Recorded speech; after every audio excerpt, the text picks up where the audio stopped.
Hello everyone, welcome back to the channel. I am very sorry, मैंने last week कोई भी video post नहीं करी थी because I was on holiday, so I am really sorry for that. So in this video we are going to talk about diphtheria. So अभी तक epidemiology of communicable diseases में हमने respiratory infections discussion किया है। Respiratory infections में भी small pox, chicken pox, measles, rubella, mumps, influenza, ये सारी के सारे डिस्कशन हो चुके हैं। अगर आपने वीडियोज़ नहीं देखी हैं, फिर आपको इनमें से कोई भी वीडियो देखनी है तो आप जाके देख सकते हैं। ठीक है, इस वीडियो में हम बात करने वाले हैं कम्प्लीटली डिप्थीरिया के बारे में। अब डिप्थीरिया के बारे में अगर हम देखें तो मैंने यहाँ पे एक इमेज डाली हुई है, तो आपको ये पीछे टॉन्सिल्स दिख रहे होंगे, ये टॉन्सिलर फोल्ड्स दिख रहे होंगे। और ये जो आगे बात करते हैं इंट्रोडक्शन की। अगर हम डिप्थीरिया की बात करें, ये भी एक्यूट रेस्पिरेटरी इन्फेक्शन है। हम रेस्पिरेटरी इन्फेक्शन पढ़ रहे हैं, ये भी एक्यूट रेस्पिरेटरी ट्रैक्ट इन्फेक्शन है जो कि कॉर्निबैक्टीरियम डिप्थीरी कॉज करता है। अब अगर हम बात करें तो इसके 3 मेजर क्लिनिकल टाइप्स हैं। वैसे तो बहुत ढेर सारे क्लिनिकल टाइप्स होते हैं, बट हम मेजर जो हमारे बुक में के पार्क में जो डिस्कशन है उसके बारे में बात करते हैं। 3 क्लिनिकल टाइप्स हो सकते हैं। एक ये हो सकता है कि एंटीरियर नेजल पार्ट इन्वॉल्व हो, तो एंटीरियर नेजल हो सकता है। एक फ्यूशल हो सकता है। फ्यूशल क्या होता है? जो ओरल कैविटी से जब हम पीछे की तरफ जाते हैं फेरेंक्स में, तो जो छोटा सा ओरल कैविटी के पीछे जो है पासेज होता है, नैरो पैसेज होता है, जहाँ से फेरेंक्स स्टार्ट होता है, उस एरिया को हम बोलते हैं फ्यूशल।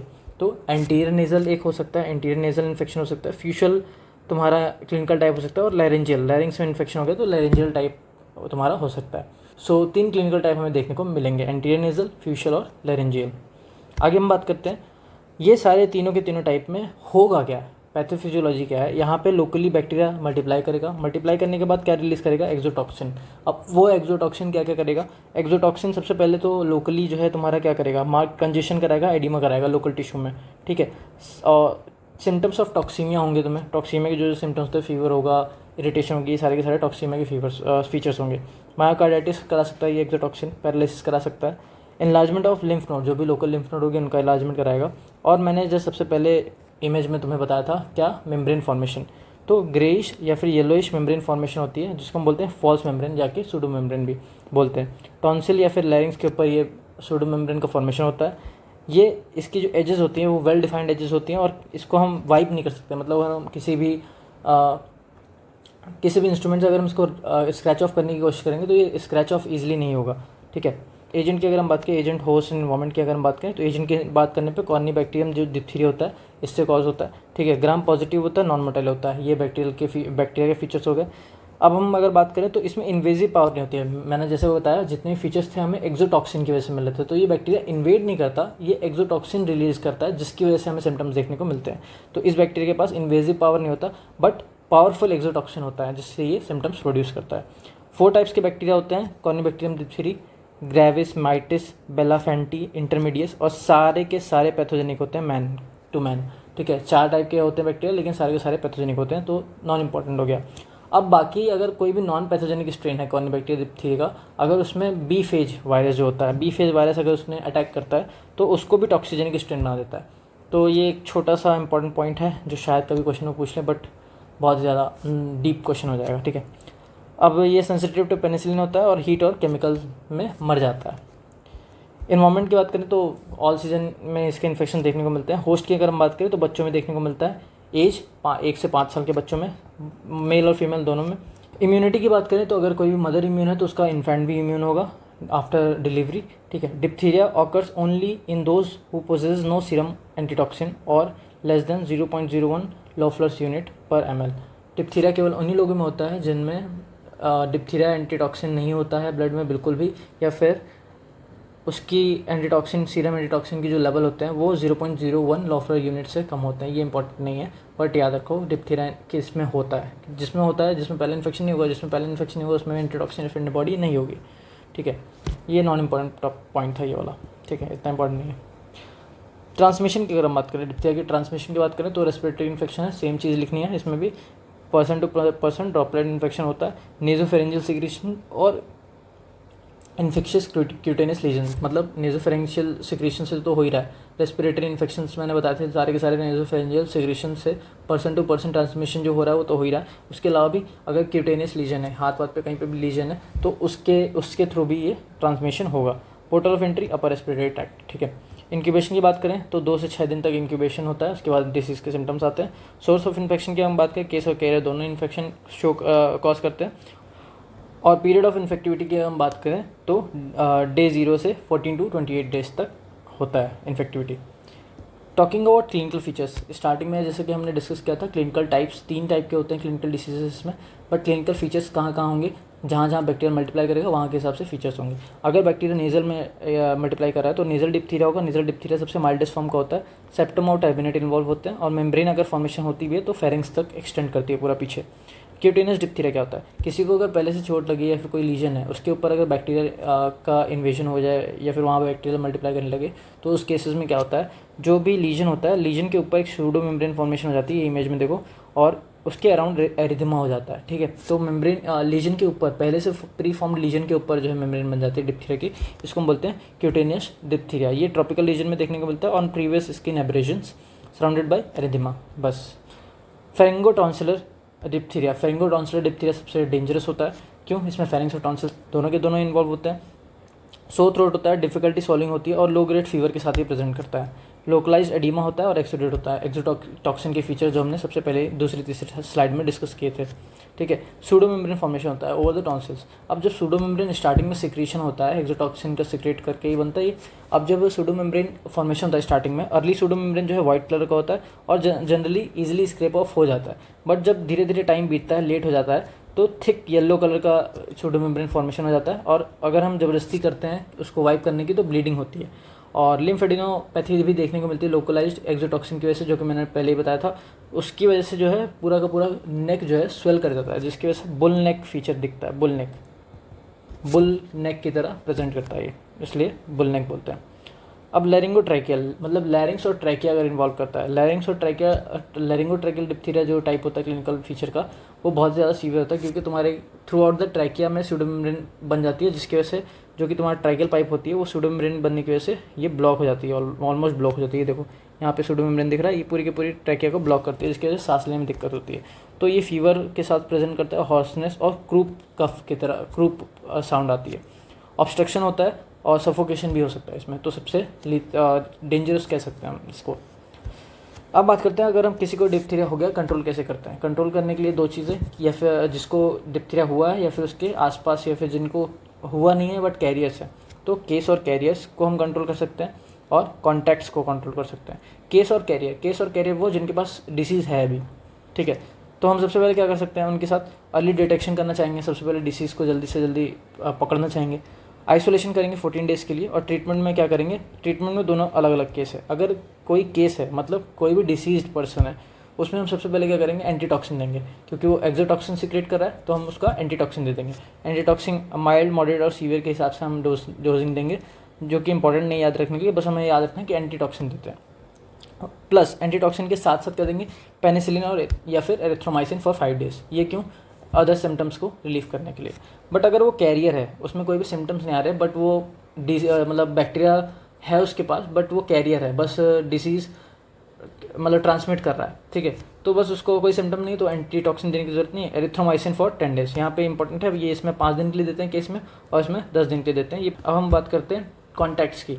ऐसा कोई पर्सन है जो कि रिसेंटली डिप्थीरिया पेशेंट के कांटेक्ट में आया है, बट उसको ये नहीं पता कि उसके वो डिसीज है कि नहीं है, तो प्रिकॉशनरी हम क्या करेंगे, थ्रोट स्वैब ले लेंगे, ठीक है, और इम्यूनाइजेशन हिस्ट्री पूछेंगे उससे पूछेंगे आपको डिप्थीरिया की वैक्सीनेशन अभी लगी है, रिसेंटली लगी है, 2 साल पहले लगी है कि 2 साल में अभी रिसेंट में लगी है। तो अगर वो बोलता है कि मुझे डिप्थीरिया की जो डोज़ है वो लास्ट 2 साल के अंदर अंदर लगी है, तो आपको कुछ भी नहीं करना है, उसको जाने देना है। अगर वो बोल रहा है कि मुझे लगी तो है बट 2 साल पहले लगी थी, अब भी नहीं लगी, 2 साल पहले लगी है, तो 2 साल पहले लगी है मतलब लगी तो है कम से कम, तो उसको बूस्टर डोज दे देंगे हम, टॉक्साइड दे के छोड़ देंगे। बट अगर उसने बोला कि हम इम्यूनाइज्ड ही नहीं है, आज तक मुझे डिप्थीरिया की वैक्सीन ही नहीं लगी, तो हम सबसे पहले क्या करेंगे, उसको वैक्सीनेशन कराएंगे, एक्टिव इम्यूनाइजेशन कराएंगे, प्लस पेनिसिलिन प्रोफाइलैक्सिस देंगे ताकि उसको डिसीज़ ना हो, और अगर हो भी तो उसकी सिम्टोमेटिक रिलीफ हो, पेनिसिलिन का प्रोफाइलैक्सिस दे देंगे। प्लस हम क्या देंगे, एंटीटॉक्सिन देंगे, इनकेस अगर डिसीज़ होती भी है तो कोई भी इफेक्ट ना हो, तो 100 to 2000 यूनिट ऑफ एंटीटॉक्सिन देंगे। तो 3 चीज़ें करेंगे क्या, सबसे पहले एक्टिव इम्यूनाइजेशन, पेनिसिलिन प्रोफाइलैक्सिस और एंटीटॉक्सिन, तीनों के तीनों दे देंगे अगर in case of non immunised है।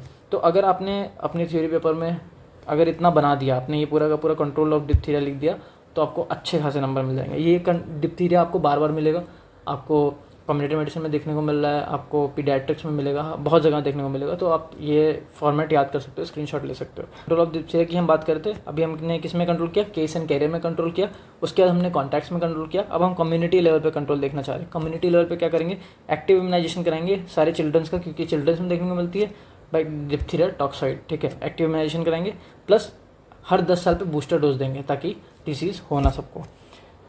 अब अगर हम बात करें तो हम जब भी वैक्सीन दे रहे हैं, ठीक है, जो भी ये वैक्सीन है ये एक टॉक्साइड है, ठीक है।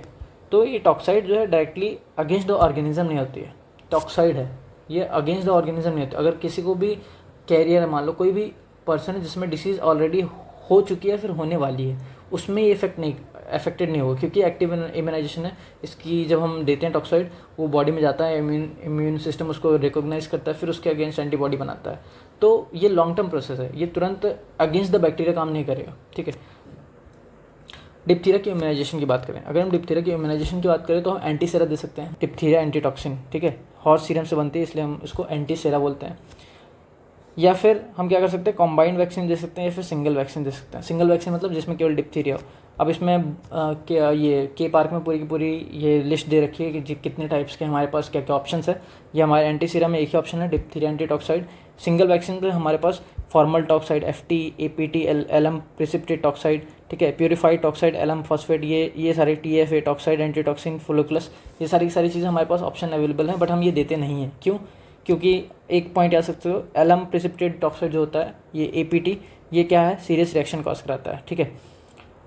ये पहला चीज़ है जिसमें हम यूज़ नहीं करते। बट अब हम ज़्यादा एडवांस हो चुके हैं, इम्यून जो प्रोसेस है, हमारी इम्यूनाइजेशन की प्रोसेस है बहुत ज़्यादा एडवांस हो चुकी है, तो हम कंबाइंड वैक्सीन देते हैं। अब कंबाइंड वैक्सीन में हमारे पास क्या ऑप्शन है, DPT, DTP, DTPA। इसमें क्या है, PW और PA में क्या डिफरेंस है, ये पर्ट्यूसिस सेल है और ये ए सेलुलर है। मतलब ये PW मतलब होल सेल्स, पर्ट्यूसिस का जो कंपोनेंट है वो पूरा का पूरा होल सेल है। और अगर हम बात करें ए सेलुलर पर्ट्यूसिस का, तो मतलब इसमें सेल नहीं है, केवल पर्ट्यूसिस का कुछ पार्ट है, ए सेलुलर पार्ट है। तो DT, capital DT, small DT और पेंटावेलेंट, ये सारे के सारे हमारे पास कॉम्बाइंड ऑप्शंस हैं। तो ये सारे के सारे डिप्थीरिया इम्यूनाइजेशन में हमें देखना है, ठीक है। हमारे पास 3 ऑप्शन है, एंटीसेरा, सिंगल वैक्सीन और कंबाइंड वैक्सीन। हम जनरली कंबाइंड वैक्सीन यूज़ करते हैं। अब अगर हम बात करें हम यूज़ क्या करते हैं, हम क्या करते हैं फॉर इन्फेंट्स जो है, अगर हम पूछे प्रिपरेशन ऑफ चॉइस क्या है हमारी, तो हमारी प्रिपरेशन ऑफ चॉइस है DPT जो है 3 डिसीज़ कवर करता है, ये सबसे पहला प्लस पॉइंट है। प्लस इसमें जो पर्ट्यूसिस कंपोनेंट होता है वो इन्हेंस करता है डिप्थीरिया की potency, enhance the potency of the diphtheria toxoid. तो पर्ट्यूसिस जो है एक तरह से सिनर्जिस्टिक इफेक्ट ला रहा है डिप्थीरिया की टॉक्साइड का पोटेंसी बढ़ाने के लिए। बट अगर हम वही बात करें तो DPT का कॉम्प्लिकेशन क्या होता है, DPT का कॉम्प्लिकेशन न्यूरोजेनिक कॉम्प्लिकेशन होता है, वो भी पर्ट्यूसिस ही कॉज कराता है। तो severe complication are due to pertussis component, ठीक है।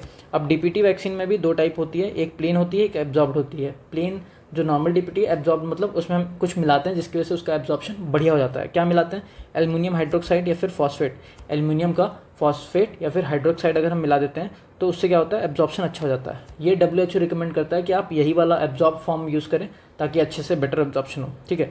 डिप्थीरिया की वैक्सीन DPT किसी भी हालत में फ्रोजन नहीं होनी चाहिए, कभी भी फ्रोज नहीं करनी चाहिए। अब अगर हम बात करें डिप्थीरिया इम्यूनाइजेशन का, डिप्थीरिया इम्यूनाइजेशन में जैसे कि मैंने बताया, preparation of choice for vaccination in infant is DPT। अगर DPT इन्फेंट में हम DPT देते हैं, और अगर 6 साल का बच्चा हो चुका है, 6 साल के बाद हम क्या देते हैं, पर्ट्यूसिस वाला कंपोनेंट हम नहीं देते हैं, ओनली DT देते हैं। और अगर 12 साल से ऊपर है, एडल्ट है, तो हम कैपिटल DT देते हैं। कैपिटल DT डिप्थीरिया टॉक्साइड और स्मॉल डिप्थीरिया टॉक्साइड, दोनों में फुल फॉर्म सेम है, डिप्थीरिया टॉक्साइड, केवल डोज का डिफरेंस है। कैपिटल D मतलब ज़्यादा बड़ा, स्मॉल d मतलब स्मॉल छोटा। कैपिटल D मतलब ज़्यादा डोज, स्मॉल d मतलब कम डोज। अब खुद से सोचो, छोटा बच्चा है, अगर छोटे बच्चे में इम्यूनिटी वीक होगी, मतलब अभी डेवलपिंग होगी, तो किसी भी वीक इम्यूनिटी की अगर हमें ट्रेनिंग करानी है तो हमें ज़्यादा पावर लगाना पड़ेगा ट्रेन करने के लिए, ठीक है। तो हम बच्चों में ज़्यादा डोज ऑफ डिप्थीरिया टॉक्साइड देते हैं ताकि अच्छे से उसकी इम्यूनिटी इस डिप्थीरिया टॉक्साइड को एक्सेप्ट करे या फिर पहचाने, ठीक है। बल्कि एडल्ट में क्या होता है, एडल्ट में इम्यूनिटी ऑलरेडी डेवलप्ड होती है, तो हमें थोड़ा सा भी पार्ट मिलेगा तो हम उसको पकड़ के अपनी एंटीबॉडी बना लेंगे। तो बस हम ये समझो कि इम्यूनिटी कैप्चरिंग अच्छी करने के लिए इसलिए हम ज़्यादा डोज देते हैं बच्चों में। तो यहाँ पे 25 लॉफुलर्स यूनिट देते हैं पर डोज पीडियाट्रिक डोज में, कैपिटल D वाले में, और स्मॉल d वाले में क्या देते हैं, 2 लॉफुलर्स डोज देते हैं पर डोज डिप्थीरिया टॉक्साइड का, ठीक है। लेस रिएक्शन शो करता है और 12 साल के बाद ही देते हैं। तो diphtheria was a very small topic, यही था डिप्थीरिया में। So thank you for watching this video. और अभी नेक्स्ट वीडियो में हम लोग डिस्कशन करने वाले हैं वूपिंग कफ के बारे में।